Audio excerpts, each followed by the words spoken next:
A New York City travel writer has traveled back home. Mark Chesnut is from Brockport, and he's back in the area to promote his memoir, Prepare for Departure, which is about a lot more than travel. Mark joining us live here on Good Day Rochester. Mark, good to have you here. Good morning. Thank you so much for having me. It's good to have you here. So you are a travel writer, but this book here, I should grab it right here, Prepare for Departure, this is a little bit different for you, right? Absolutely, yeah. This book is actually the story of a mother and son facing the last months of the mother's life as they revisit their lives together. And the book is about me and my mother, Eunice Chesnut, from Brockport. But it addresses a lot of universal issues because it's a coming of age story, it's a coming out story, it's an end of life story, and it's also pretty funny because life itself can be sad and funny. Yeah. Hey, talk about kind of going from a travel writer to writing a book like this. What inspired this book and what made you want to, if you will, kind of take this departure into this lane? Yeah, it really is a departure, yes.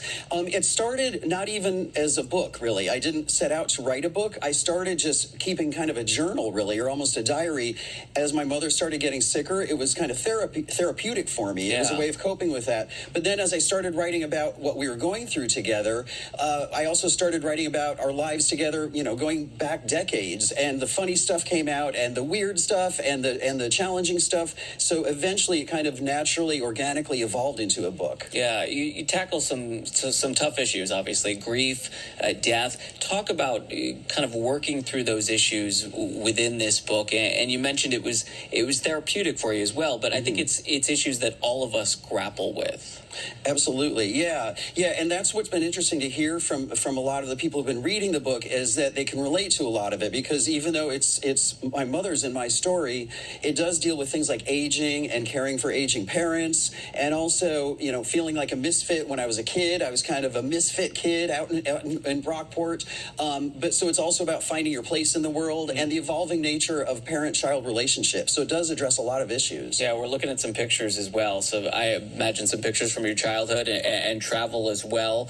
This had to bring back a lot of fond memories for you too from your childhood. You talk about awkward years and coming of age, but some fond memories as well, revisiting all this stuff, right? Absolutely, yeah. It's really a nice way to relive the wonderful moments. So, at first, obviously, it's difficult to see your parents getting sick and getting up in years and not doing so well, but it also is a time for remembering the happy memories as well and reliving them. And so the book was a great way to do that, and also a great way to connect with people who have similar experiences, because I hear so many wonderful stories from other people too. I was going to say, you write for a reason. What do you hope people take away from this book?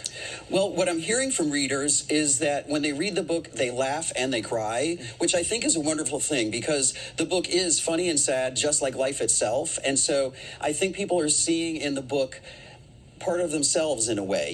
Different people relate to different aspects of the book, obviously, but it gives things, it reminds people of the humorous side of life and how humor really can also be a way of coping and dealing with the more serious moments. Getting through those difficult moments. Right. You've got a few events left in town. I think you had one last night. You've got two more, though, right? That's right, yeah. Last night I was in Canandaigua at the Wood Library, which is wonderful. And then tonight I'll be out in Brockport at the Morgan Manning House, which is a beautiful Victorian-era mansion where my mother was the historian for about 30 years, actually. Oh, wow. So we'll be there tonight from 6 to 8 p.m. It's open to the public, and we'll have a reception and a reading and Q&A and lots of conversation in Brockport. And then on Saturday at 1 p.m., I'll be at Writers and Books, which is Ampersand Books on University Avenue, right here in Rochester. And that is at 1 p.m. on Saturday. That'll be reading and meet and greet and all that sort of stuff, too. Yeah, if people can't make those, where can they find the book?